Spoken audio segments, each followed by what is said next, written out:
Every American knows the year 1776. But what if I told you the story we've been taught about the American Revolution is only half true? What if the neat, tidy narrative of patriotic heroes in a unified fight for freedom is a simplified version of a much messier, more dangerous reality? Behind the fireworks and the legendary tailies lies a story of deep division, paralyzing fear, and clandestine secrets that didn't just shape the United States. They almost tore it apart before it even began. This is the story of a nation born, not in consensus, but in conflict. Welcome to Historica AI, the channel where we don't just recount history. We uncover what was really happening behind the scenes. We peel back the layers of myth to find the human drama beneath. In this episode, we're journeying back to the sweltering tense summer of 1776. A time when a fractured America was on the brink of gambling everything for an idea so radical, so untested that many thought it was pure madness.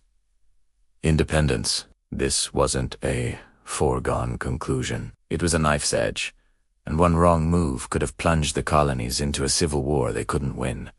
So, forget what you think you know. Let's explore the untold story of 1776. Long before the fireworks of July 4th, the 13 colonies were a powder keg waiting for a spark. The air wasn't filled with unified cries for freedom. It was thick with suspicion, anxiety, and open hostility. Imagine walking down the streets of Philadelphia or Boston. On one corner, patriots passionately debated the tyranny of King George III.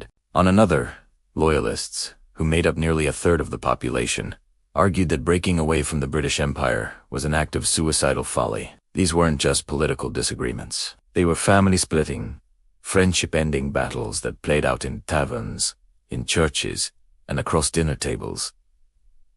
Brother turned against brother, and neighbor spied on neighbor. The idea of a united America was, at that point, a fantasy. And the founding fathers. Forget the stoic, marble-like figures you see in paintings. These were real men, wrestling with immense pressure. They were brilliant, yes, but they were also driven by personal ambition, haunted by fears of failure, and locked in fierce political rivalries. John Adams was seen as a radical agitator, pushing too hard, too fast.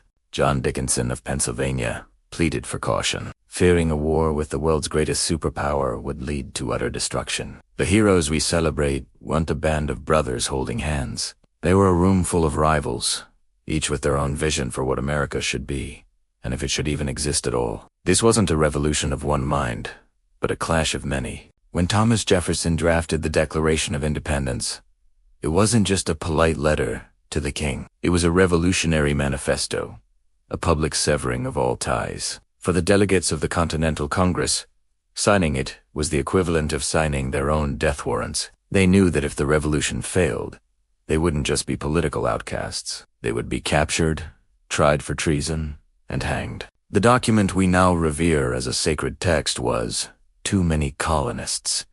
A terrifying leap into the abyss. It meant war, uncertainty, and the potential collapse of everything they knew. Behind the closed doors of Independence Hall, the debate wasn't just about the philosophical ideals of freedom and liberty. For weeks, the delegates argued, shouted, and schemed. The real fight was about power.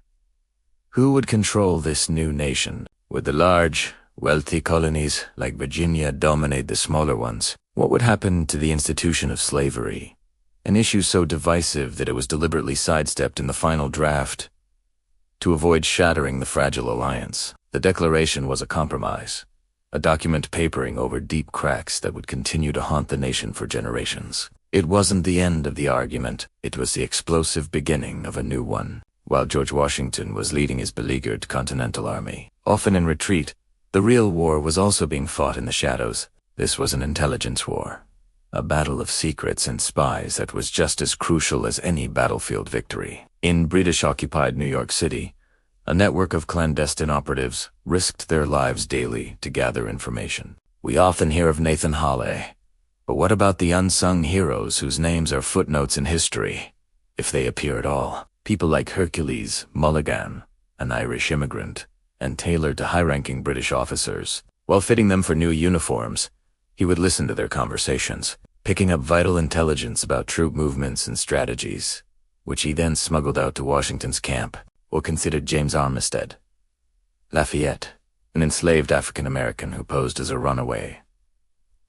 To join the British forces, he gained the trust of General Cornwallis himself, becoming a double agent whose detailed reports were instrumental in the decisive American victory at Yorktown. These individuals, and many others like them, weren't generals or politicians, but their courage and sacrifice fundamentally shaped the outcome of the revolution. Their stories prove that the fight for independence was won not just by soldiers, but by ordinary people doing extraordinary things. The events of 1776 did more than just create a new country on a map. They unleashed a powerful, world-changing idea: that government derives its power from the consent of the governed, and that freedom is not a gift from a king, but an inherent right you must choose to claim and fight for. This concept became the central DNA of the American experiment. But that idea was, and still is, a work in progress. The very questions the founders wrestled with in that hot Philadelphia summer, questions